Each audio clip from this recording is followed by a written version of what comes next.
Hi అండి అందరికీ. నేనైతే ఇంతకుముందు ఒక వీడియోలో చెప్పాను కదా, సమ్మర్ హాలిడేస్‌కి మా ఊరైతే వచ్చానని. మా ఊర్లో ఇంటి ముందు పెరట్లో చాలా మొక్కలైతే ఉన్నాయి. ఇప్పుడు మనం ఒక్కోగా చూసేద్దామా? ఇదైతే మందారం మొక్క చూసారు కదా!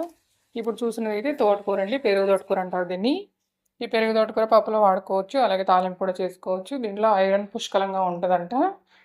వీలైతే మీరు కూడా వేసుకోండి. కొద్దిపాటి స్థలంలో ఇలాంటి చిన్న చిన్న మొక్కలైతే బాగా పెట్టుకోవచ్చు. కెమికల్స్ లేకుండా చాలా హ్యాపీగా తినేయొచ్చు. బయట కొన్నవి కెమికల్స్ ఉన్నాయని భయపడుతూ ఉంటాం కదా!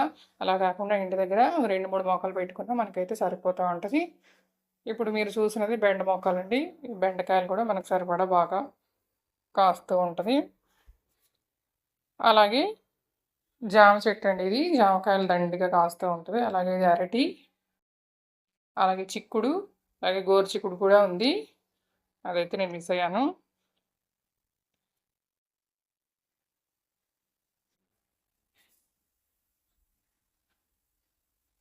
ఇదైతే మామిడి చెట్టు అండి.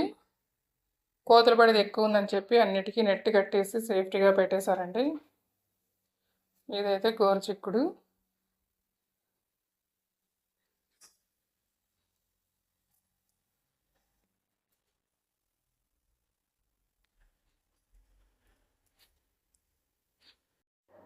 ఇదైతే గుండు మల్లె. ఈ గుండు మల్లె 3 రెక్కలతో ఉందండి ఇది. ఇదే స్పెషల్ దీనికి. అలాగే ఒంటి రెక్కది 2 రెక్కలవి కూడా ఉన్నాయి. ఇదైతే సొరతీగండి. కింద ఇప్పుడైతే నాటారు. అది ఇంకా పెద్దగా అవ్వలేదు. ఇదైతే ఒంటి రెక్క గుండు మల్లె అండి. గుండు మల్లె లేదా మంచి మల్లె అని కూడా అంటారు కొందరు. సమ్మర్ వచ్చిందంటే చాలా పూలు పూస్తుంది. అలాగే ఘుమా ఘుమా స్మెల్ కూడా వస్తూ ఉంటుంది. ఇవన్నీ ఇదైతే ఈ మొక్క పూలు పేరు తెలియదండి నాకు. ఏమంటారో మీకైతే తెలిసింటే కామెంట్ చేయండి. అలాగే ఇది ఒంటి రెక్క మందారం అండి.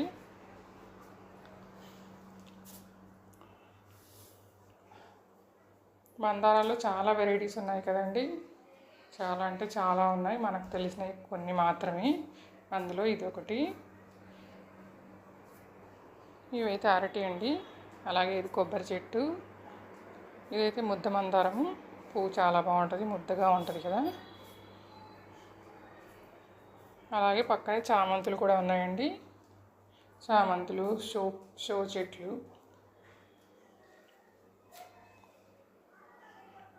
ఇదైతే బంతిపూల మొక్క. ఆరెంజ్ కలర్ బంతిపూలు. ఇందులో కూడా ఎల్లో చాలా రకాలైతే ఉన్నాయి. నేను అవన్నీ చూపించట్లేదు. వీడియో లెంత్ ఎక్కువ అవుతుందని కొన్ని మాత్రమే చూపిస్తున్నాను. ఇదైతే గులాబీ అండి, పింక్ కలరు. ఇందులో కూడా చాలా వెరైటీస్ ఉన్నాయి. వైట్, రెడ్, ఎల్లో చాలా అంటే చాలానే ఉన్నాయి. ఇదైతే వైట్ అండి.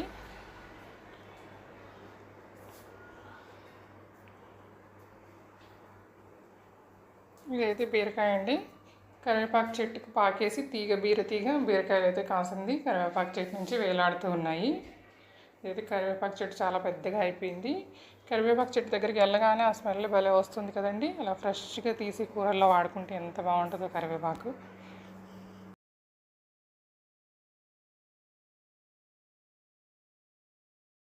ఇదైతే పెద్ద కనకాంబరం అండి. కనకాంబరాలు కూడా చాలా రకాలు ఉంటాయి కదా. దీనైతే మేము పెద్ద కనకాంబరం అంటాము. ఇది దానిమ్మ మొక్క అండి.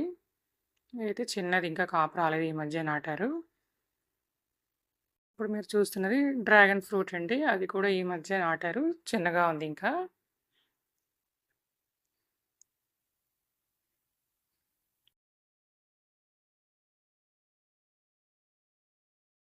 ఇదైతే మామిడి పళ్ళ చెట్టు అండి. చెట్టు ఏమి కాదు, మొక్క అంత పెద్దగా ఏమి అవ్వలేదు, ఇంకా చిన్న చెట్టే, కాపు వచ్చింది, ఫుల్గా అయితే కాసింది. ఇవైతే ఇప్పుడు పక్వానికి రాలేదండి, జూన్లో వస్తాయి, కొద్దిగా లేట్ ఇవి. ఇదైతే చెరుకు అండి. సంక్రాంతి వచ్చిందంటే మనకి చెరుకు గుర్తొస్తుంది కదా. ఈ చెరుకు ఇంటి దగ్గరే ఉంటే ఆ ఫీలింగే వేరు.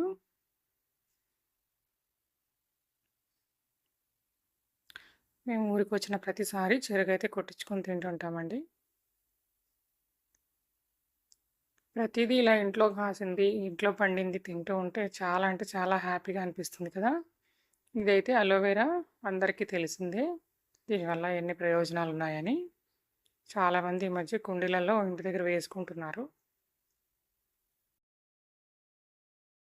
దీనివల్ల జుట్టుకి, స్కిన్‌కి కూడా చాలా అంటే చాలా ఉపయోగాలున్నాయి.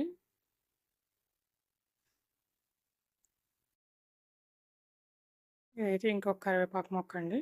ఇదైతే నిమ్మకాయలు, నిమ్మ చెట్టు అయితే చాలా పెద్దగా అయిందండి. దండిగా కాస్తుంది. ఇలాంటివి 2 ఉన్నాయి. చాలా అంటే చాలా కాస్తుంది.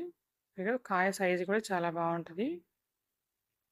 ఇప్పుడు సమ్మర్ కాబట్టి కొద్దిగా తక్కువ ఉన్నాయండి. లేదంటే చెట్టుకు ఫుల్‌గా ఉండేవి. అప్పుడప్పుడు ఇలా చెట్ల కింద రాలుతూ ఉంటాయి కాయలు.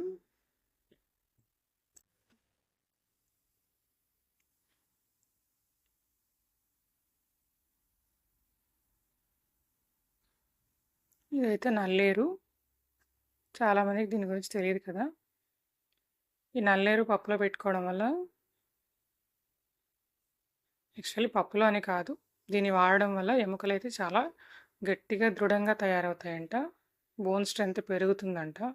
ఇలా చివర్లో ఉన్న చిగురు తీసేసుకొని, లేత కొమ్మల్ని తీసుకొని పప్పులో పెట్టుకొని వాడుకోవచ్చు. లేదంటే కషాయం రూపంలో కూడా తాగొచ్చు. ఇదైతే సీతాఫలము. సీతాఫలం సీజన్ వస్తుంది కదా! ఇప్పటి నుంచి స్టార్ట్ అవుతది కాపు. ఇప్పటికైతే ఏమీ లేదు ఇంకా. వర్షాలు స్టార్ట్ అవుతే మెల్లగా కాపు కూడా స్టార్ట్ అవుద్ది. ఇదైతే ఇంకో దానిమ్మ అండి. ఇది పువ్వు పూసింది. ఇప్పుడైతే కాపుకొచ్చింది. ఇక్కడ కోతల బెడద ఎక్కువని అన్నిటికీ నెట్ కట్టేసేసారు. ఇదైతే అరటి అండి. అరటిలో కూడా రకాలున్నాయి కదా! ఇవి వచ్చేసి సుగంధాలు. చూడండి గాలికి చెట్టు కింద పడిపోయి కిందే పండైపోయినాయి అరటిపళ్ళు. ఇలా ప్రతి ఒక్కటి మన ఇంటి ముందే పెట్టుకొని పండించుకొని తినడం వల్ల ఉండే సంతోషమే వేరు కదండి. పల్లెటూళ్ళల్లో అయితే ఇవన్నీ వీలవుతాయి. ఇప్పుడు సిటీలో ఉండబట్టి ఇట్లాంటివేమీ వీలవ్వట్లేదు. మీలో ఎంతమందికి ఇలాంటి పల్లెటూర్లు ఇష్టం? కామెంట్ చేయండి. Thank you.